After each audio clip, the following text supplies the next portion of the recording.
Bonjour Cédric, bonjour à tous. Peut-être un peu d'intérêt un peu plus marqué parce que on a des petites choses qui se passent à droite à gauche. On le voit sur quelques valeurs, hein. Les valeurs qui avaient bien progressé depuis 3 semaines, un mois, qui ont été assez sanctionnées d'ailleurs en fin de semaine dernière. Je pense à des valeurs comme Unibail, Total Energy, Safran, Thales, Airbus pour le secteur de l'aviation notamment, et puis il y a Renault aussi. Des valeurs qui étaient en retard, qui avaient du sous-performé depuis quelques temps et qui ont été assez entourées depuis 3 semaines, un mois, qui ont fait l'objet plutôt d'arbitrage spéculatif. Il faudrait un peu plus que ça. On voit que même le secteur des biotech bouge pas mal, sous forme de panier en tout cas, depuis quelques jours, mais tout ça se passe de façon un peu nerveuse. Alors, il faudrait réintégrer des niveaux, les préserver, et que les investisseurs soient un peu moins désorientés. Je pense que c'est le cas pour l'instant.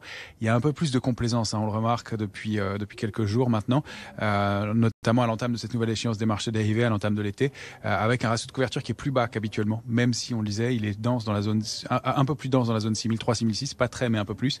Et puis un intérêt qui est un peu faible, hein. On l'évoquait aussi, 2000 contrats futurs clôturés dans un rebond, c'est du rachat de short, c'est pas du soutien, donc il y a un manque de densité, un manque d'intérêt dans l'immédiat, après un parcours important pour les indices. Et puis on a d'autres signes de faiblesse, comme l'indice MSCI World, l'indice large mondial, qui a rompu sa ligne de tendance haussière brutalement avec un gap baissier donc la semaine dernière, ouais. Alors que cette tendance, il l'a préservée depuis plus d'un an.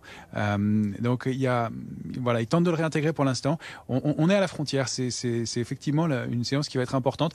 Est-ce qu'on arrive à réintégrer ces canaux? Alors sur le futur CAC 40, c'est 6583,5 qui est important, entre 6583,5 et 6652,5.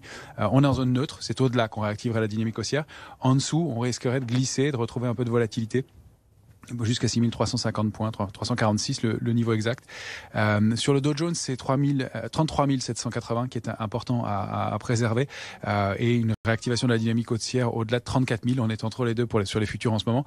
Sur le Nasdaq aussi, c'est important, c'est le driver un peu de ces derniers jours, le Nasdaq, le retour du secteur technologique qui était un peu le secteur fort. Et là, il faudrait préserver 14 050 points et dépasser 14 200 points pour réactiver la dynamique haussière.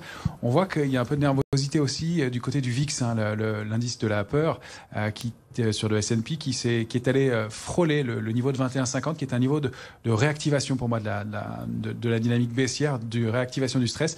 On a buté dessus hier pour redescendre en fin de séance à 17,80. Voilà, c'est un marché qui se cherche. On n'est pas encore passé d'un côté ou de l'autre de la barrière. On est vraiment à cheval, mais il y a quand même une dynamique qui a changé clairement. Merci beaucoup Romain Daubry donc, qui suivait pour nous cette séance depuis la cellule info d'experts de Bourse Direct. Bonne fin de